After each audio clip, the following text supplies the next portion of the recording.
नमस्कार दोस्तों, क्या आपके गुड़हल के पौधे पे कलियां और फूल नहीं आती हैं या कलियां आती हैं तो फूल बनने से पहले गिर जाती हैं? क्या आपके गुड़हल के पौधे का ग्रोथ नहीं हो रहा, पत्तियां सिकुड़ रही हैं, पत्तियां पीली हो रही हैं, पौधा बीमार है, या मानसून आपके यहाँ लगातार हो रही है और मानसून में आपका पौधा खराब हो जा रहा है, या भीषण गर्मी में खराब हो जा रहा है? तो इस हालत में आज एक ऐसा खाद लेकर आए हैं जिसका प्रयोग करते हैं तो चाहे वो मानसून हो चाहे वो गर्मी हो, एक भी पौधा खराब नहीं होगा और नहीं तो उस पर बढ़ चढ़ के कलियां और फूल आएंगे। दोस्तों, एक बार इस खाद का प्रयोग करके देखिए, 100% मैं गारंटी देती हूँ कि आपका पौधा ग्रोथ भी करेगा, ग्रोथ के साथ साथ उस पर फूल लगातार आएंगे।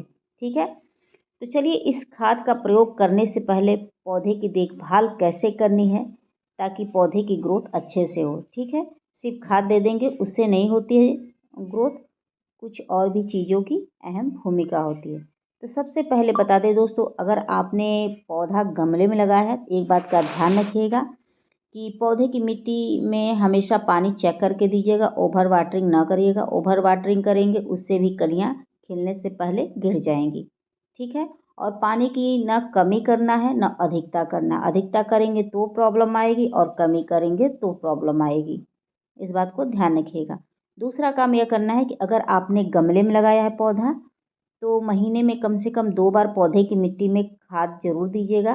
खाद देने से ये होता है मिट्टी ताकतवर बनी रहती है, जिससे पौधा लगातार ग्रोथ करता है और लगातार फूल आते रहते हैं, क्योंकि गमले की मिट्टी सीमित होती है और सीमित मिट्टी में ही पौधे को ग्रोथ करना रहता है। तो कुछ समय बाद गमले की जो मिट्टी होती है वह डिस्चार्ज हो जाती है, उसको रिचार्ज करने के लिए हमें समय समय पे खाद देना पड़ता है।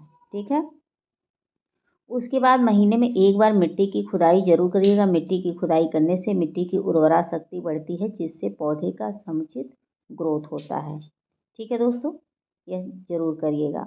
और पौधे के ऊपर हमेशा नीम ऑयल का स्प्रे करते रहिएगा या फंगिसाइड या शैम्पू वगैरह का, ताकि पौधे के ऊपर कोई कीड़े मकोड़े ना लगें, क्योंकि कीड़े मकोड़े हद से अधिक लग जाते हैं, उससे भी कलियां ड्रॉप होने लगती हैं, पत्तियां सिकुड़ने लगती हैं, पौधा जला जला रहता है, भुना भुना रहता है और समय पत्तियां पीली हो जाती हैं। तो ये सारी समस्याएं ना आए तो उसके लिए समय समय पर छिड़काव जरूरी होता है। ठीक है, इस बात को ध्यान रखिएगा। और समय समय पर मिट्टी के अंदर भी फंगिसाइड डालिएगा, ताकि मानसून में कोई भी पौधा आपका अचानक से न सड़े गले सूखे, क्योंकि जब लगातार बारिश होती है तो उसके कारण जड़ें सड़ जाती हैं और पौधा खराब हो जाता है। इस बात को ध्यान। तो दोस्तों, बारिश के समय आप अपने गमले का ड्रेनेज सिस्टम अच्छा रखिएगा, ताकि जो भी पानी हो वो छन के निकल जाए, एक्स्ट्रा पानी उसमें ठहरे ना हो। ठीक है, इस बात को ध्यान रखिएगा। और पौधे की मिट्टी हमेशा वेल ड्रेन तैयार करनी चाहिए, ऐसी मिट्टी जिसमें आप पानी डालें पानी छन के निकल जाए। ऐसी मिट्टी में तीनों मौसम में पौधा ग्रोथ करता है, अन्यथा वो पौधे खराब हो जाते हैं, ज़्यादा लंबे समय तक सर्वाइव नहीं कर पाते। तो कोई भी आप मिट्टी लीजिएगा उसमें आप लाल बालू ज़रूर मिला दीजिएगा और कोकोपीट। कोकोपीट मिलाएंगे तो ये होता है कि मिट्टी में नमी बरकरार रहती है, और लाल बालू मिलाने से ये होता है मिट्टी ढीली हो जाती है। जब मिट्टी ढीली होती है तो पानी का ठहराव भी नहीं होता है, ऊर्जा का संचार अच्छे से होता है, जड़ों का फैलाव अच्छे से होता है। जब अच्छी मिट्टी रहती है तो उसमें जड़ें भी अच्छे से ग्रोथ करती हैं दोस्तों। और गमले का चुनाव अच्छा करिएगा, ऐसा गमला जिसमें ड्रेनेज बने हो। ठीक है, ताकि पानी फटाक से निकल जाए, पानी का रुकाव ना हो, इस बात को ध्यान रखिएगा। अगर आप चाहें तो इस समय आप अपने पौधे की कटिंग भी कर सकते हैं, अगर आपके यहाँ मानसून हो रहा है, ताकि पौधे पर ढेरों ब्रांच हो, और ढेरों ब्रांच रहेंगे तभी ढेरों फूल हो प्राप्त होंगे, नहीं तो एक ब्रांच पे नहीं फूल आते हैं।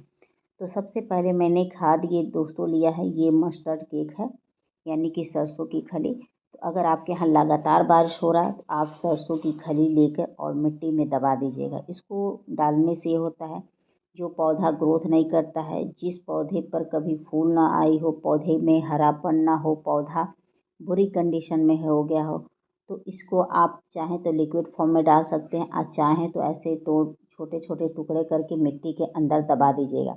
मिट्टी के अंदर दबा देंगे तो ये फ़ायदा होगा कि थोड़ा थोड़ा गलेगा, और थोड़ा थोड़ा गलेगा तो पौधों को धीरे धीरे सूट करेगा। ठीक है, तो आप ऐसे मिट्टी के अंदर भी दबा सकते हैं, आपके पास दोनों ऑप्शन है, चाहे आप लिक्विड में डालिए और चाहे ऐसे मिट्टी में दबाइए। तो मैं मिट्टी में ही दबा दे रही हूँ, क्योंकि मेरे यहाँ बारिश हो रही है तो थोड़ा थोड़ा गलेगा और पौधों को सूट करेगा। तो मेरे यहाँ तो समझिए कि इस समय एक दिन का गैप करके आए दिन बारिश हो रही है, आंधी तूफान भी आ रही है। आपके यहाँ भी बारिश हो रही हो तो आप कर सकते हैं। अगर गर्मी पड़ रही हो और बारिश ना आ रही हो तो मत डालिएगा इस खाद को, उसकी जगह सरसों पीस के डाल दीजिएगा।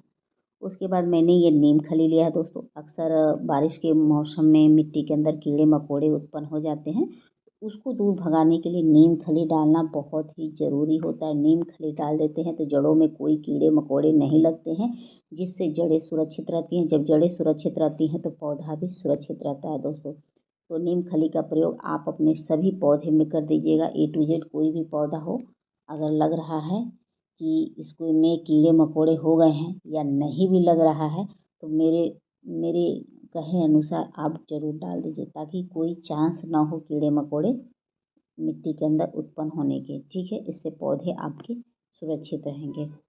आप एक बार डाल के देखिए, कभी कीड़े लगेंगे नहीं।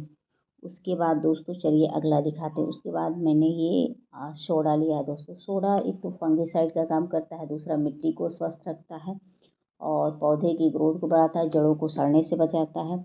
इसके ढेरों फ़ायदे हैं। अगर इसको डाल देते हैं दोस्तों तो आपका मरता हुआ पौधा भी हरा भरा हो जाएगा। ठीक है, फूलों और कलियों से लद जाएगा। अगर पौधे के ऊपर कीड़े मकोड़े लगे हैं तो आधा चम्मच सोडा लीजिएगा, 2 लीटर पानी में घोल के पौधे के ऊपर छिड़काव भी कर सकते हैं। उससे होगा कि पौधे के ऊपर कोई भी कीड़े मकोड़े चींटियाँ रहेंगे तो वो भाग जाएंगे। तो आप मिट्टी के अंदर भी डाल सकते हैं और पौधे के ऊपर भी कर सकते हैं। तो चलिए मात्रा दिखाते हैं कितना लेना है। तो मैं इतना मात्रा डाल रही हूँ दोस्तों, इससे अधिक ना डालिएगा। इससे अधिक डालेंगे तो फिर पौधे के लिए दिक्कत हो जाएगी। तो इतना ही काफ़ी होता है एक पौधे में। और डालने के बाद अच्छे से मिला दीजिएगा, ताकि बराबर बराबर मात्रा में चारों तरफ अच्छे से मिल जाए। ये ना हो एक ही जगह मिल जाए, तो ऐसा नहीं। जब भी खाद दिया करिए तो चारों तरफ से मिला के देके तो पौधों को जल्दी सूट करेगा। उसके बाद सादा पानी डालने के बजाय दोस्तों इस वाले पानी को डालिएगा। जो किचन का सब्जी का छिलका, फल का छिलका निकलता है तो आप लोग फेंक देते हैं, तो फेंकने की गलती ना करें। इसको अगर डाल देते हैं तो पौधे हमेशा स्वस्थ रहते हैं। तो मैं यही कहूँगी कि सादा पानी डालने की जगह आप इन्हीं सब पानी का प्रयोग करके देखिए। कभी आपका पौधा बीमार नहीं होगा, कभी मरेगा नहीं और हमेशा हरा भरा रहेगा, हमेशा फूलों से लदा रहेगा दोस्तों। इस ये सब चीज़ें अगर आप डालते हैं तो कभी आपके पौधे ख़राब नहीं होते। बहुत ही इफ़ेक्टिव होता है ये जो घर की चीज़ों से निकलता हुआ कचरा होता है, ये पौधों के लिए बहुत अच्छा होता है। अब लास्ट में क्या करिएगा, जो कचरा लास्ट में निकलेगा उसको मिट्टी में फिर से डिकम्पोस्ट होने के लिए डाल सकते हैं, और नहीं तो ऐसे ही कर दीजिएगा। तो दोस्तों आप लोगों को मेरी वीडियो पसंद आएगी तो please like, subscribe, comment and share ज़रूर करिएगा। आशा करती हूँ कि वीडियो पसंद आए।